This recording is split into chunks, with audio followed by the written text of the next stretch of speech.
बेचारे शिंदे को मानना ही पड़ता है बीजेपी का आदेश। शरद पवार ने महाराष्ट्र के मुख्यमंत्री पर कसा तंज। शरद पवार कल सतारा में थे।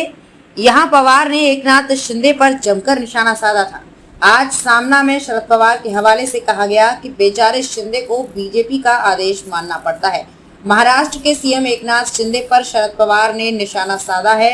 कल एनसीपी अध्यक्ष शरद पवार सतारा में बोल रहे थे। शिवसेना के मुखपत्र सामना में शरद पवार के हवाले से कहा गया है कि बीजेपी के समर्थन में एकनाथ शिंदे मुख्यमंत्री बने हैं और बीजेपी पर नागपुर का संस्कार है। नागपुर में आदेश देने की संस्कृति है। यहाँ सब कुछ आदेश पर चलता है, इसलिए वहाँ से जो आदेश आएगा वो बेचारे शिंदे को मानना ही पड़ता है। पीएम मोदी पर भी साधा निशाना। उन्होंने कहा कि सत्ता मिली नहीं, लोगों ने नकारा है, लेकिन सत्ता और पैसे का उपयोग कर लोगों को फोड़ने और सत्ता पाने का बीजेपी का फॉर्मूला रहा है।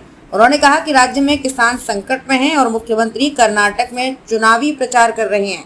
पीएम मोदी द्वारा बजरंगबली का नाम लेकर वोट मांगने पर उन्होंने कहा कि बतौर जनप्रतिनिधि शपथ लेने के बाद जाति धर्म के नाम पर वोट मांगना गलत है। पीएम मोदी ने कर्नाटक में बजरंगबली का नाम लेकर उस शपथ का उल्लंघन किया है।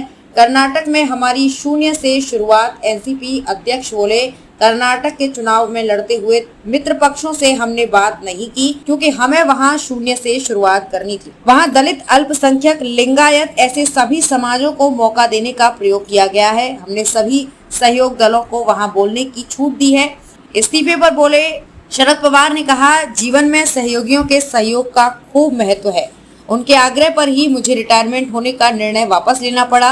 मेरी इच्छा थी कि मैं अब रुक जाऊं, लेकिन मेरे सहयोगियों और वरिष्ठ कार्यकर्ताओं ने रुकने नहीं दिया।